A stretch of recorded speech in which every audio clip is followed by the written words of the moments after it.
Greetings, ladies and gentlemen. Welcome to the MNJ podcast, where we give you business insights and business tips on how you can grow your businesses across Africa. And today I'm joined by Juan Fadzi. How are you, Fadzi? I'm all right, Golden. How are you? I'm doing very well, and I must say this is the first episode in 2026. Yes, it is. How's been the year so far? It's been okay. We're still catching up, but we'll definitely make it. Definitely. So today we want to talk about something that a lot of companies have been doing at the end of the year, and some of the companies are still doing it right now. I want to talk about strategy. Mm-hmm. So maybe at first, if you can just highlight what is a strategy.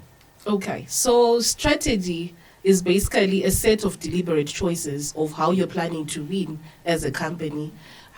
You get to decide where you want to play as a company, which products you're going to move forward with, which ones you don't need, which ones you're going to take off the portfolio. You also get to determine how you're going to be playing in that very market. So basically, it's a set of deliberate choices of how we're going to win as a company. All right.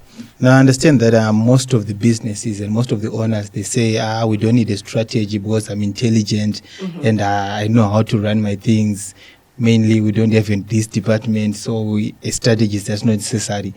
So what are some of the reasons a company can fail because they're saying we don't want a strategy? Okay, so one thing for starters that you need to understand is intelligence can never replace strategy. Why I'm saying that is because strategy comes through with systems, but intelligence is something that is inborn. If we say Golden is intelligent, the moment we take that element away, it simply means that the business is going to crumble down. But with strategy now, we've got sustaining systems. It's more like you've fixed the foundation of your house. So you've got a set of systems that become shock absorbers when things change in the market, when things change in the economy, or even when you have internal disputes as a company. So intelligence can never really replace strategy. But there are those who say, no, I don't think a strategy will bind us to operating in a certain way. We want to be flexible to change as we go. How do you advise someone like that? Okay, if you want to be flexible to change as you go, it simply means you are gambling. Probably you're a gambler in a suit. Why? Because as a business, you need to have structures that sustain you for the longest period of time. You need to have structures that say when the owner is not there, the business still moves. Right. But if you're approaching things to say whatever comes our way, we'll get to deal with it when we meet it, it simply means that it's not a business that you're running. It's gambling that you're doing. So you can never really operate a business in such a manner. You need to plan. You need to have your clear goals. You need to have measurable goals. You also get to decide how you're going to attain those goals. So if you are not planning, then it simply means that you don't even know where you're going as a company. All right. Yeah. Maybe I'm not the one that is saying this, but others will say, I think a strategy is not necessary when we are still growing up. We are still young. We are still under 5 years. I think strategy is for those that have reached 5 or 10 years and above. Why is it important for a company, maybe a small company, to have a strategy when it's still starting? And is it only for the big guys? No, actually, strategy is not just for the big guys. Strategy is for everyone. Right from inception as a company, you need strategy. Because on inception, this is where you get to set out the tone for the business. This is where you get to decide where you're going to play, how you're going to do it, what you're going to need to achieve those set of goals. For bigger companies actually need strategy to a lesser extent. Why I say that is because bigger companies can absorb risk when it comes through. They can get to survive when we've got shocks in the economy. But as a small company, the tiniest thing that changes in the economy or that changes in the policy gets to affect you. Take, for example, right now our VAT changed from 15% to 15.5%. The smaller players are feeling the heat because it simply means that your price is going to go up and you're passing it on to your customers. But for bigger companies, they've got economies of scale. They can just spread out the risk throughout the market, and they won't even get to feel it. But for smaller companies with smaller margins, smaller revenue, you actually get to feel everything. So I would say that every business needs strategy, right from an inception as a new company, below 5 years, any stage of the business that you are at, you need to plan accordingly. You need to have clear structures. You need to have an action plan that you get to abide to, and you see what to achieve, what to do, and when to do it. Well, interesting there what you're saying. Now, let's say that we have already have our strategy. And how does it help in decision making? Let's say maybe the company is running on low budgets. How will it help in the decision making? Okay, so when you have a strategy, like I said, it's a game plan, you've got the compass. So if you're running on a low budget, you would have already decided how you're going to probably cut on costs, how you're going to increase your revenue, what resources you're going to need for a quarter, for a half year, or for a full year. So strategy helps in decision making because it comes up with structure. At the end of the day, once you've got strategy, your things are aligned or they are well planned, such that you don't get to make emotional decisions. You don't hire emotionally. You also don't just say, just because everyone is doing boreholes, let me do it. Just because everyone is doing farming, let me do it. Your things are well planned and you now know what you're going to be doing as a business and how you're going to achieve your goals. So decision making with strategy is more efficient rather than decision making that is based on emotions or based on vibes to say Golden is doing this, so let me also do the same. Yeah. All right. So I understand you've been assisting a lot of businesses with formulating their strategies, Yes. and you've heard of some other business that have implemented their strategies on their own. Mhm. So what are some of the costly mistakes that our African entrepreneurs are doing when they are doing their strategies? Okay.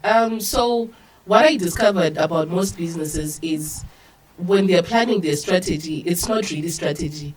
Some are saying our strategy is to increase revenue to 100,000 or to 1 million. Some are saying our strategy is to have 10 branches by December. But that's not really a strategy, because a strategy isn't just focused on revenue increase only.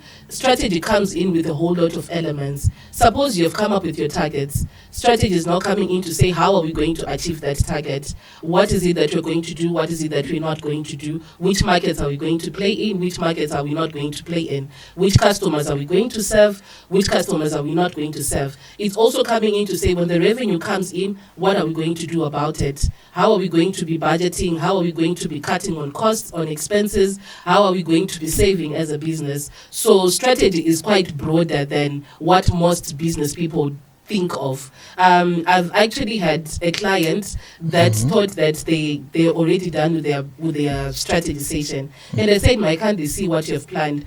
All they had put was that they want to increase their revenue. They also want to hire more salespeople. But then I asked them, what's the justification of hiring more salespeople? They said, we are hiring more salespeople because we want to have more revenue. And then I asked them, what are the results of the current salespeople that you currently have?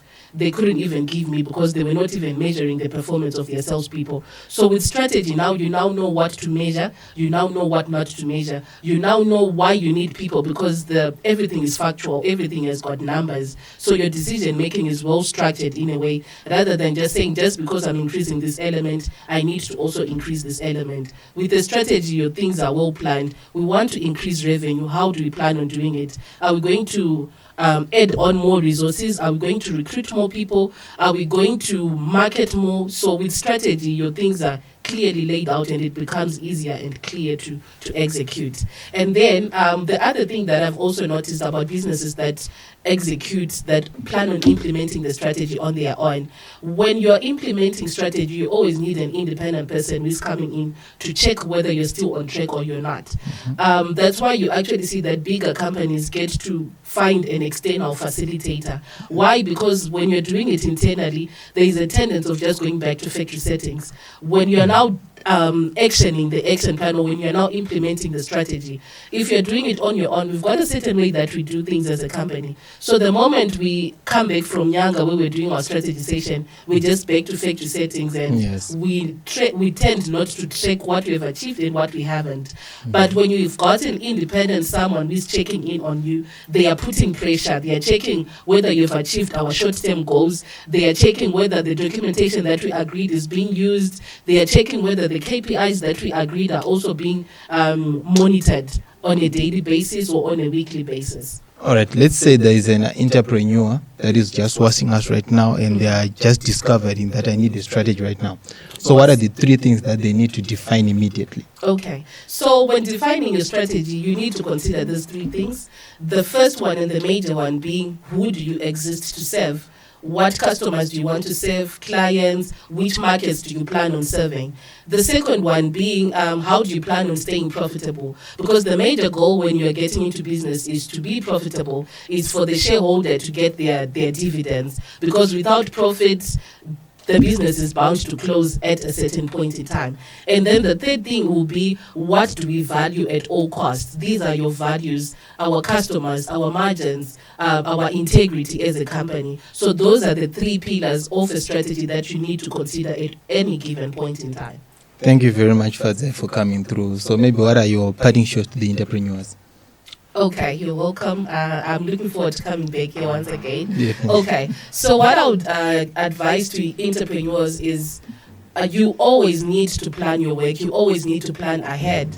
As we start this 2026, if you haven't started the planning, the time is now for you to plan.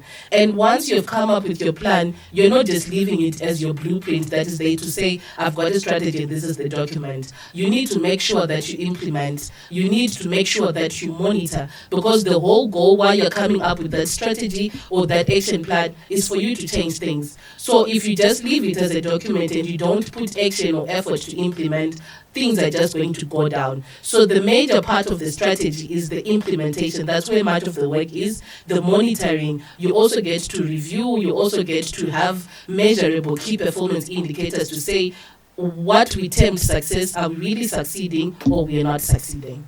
Thank you very much, Fadze, for coming through.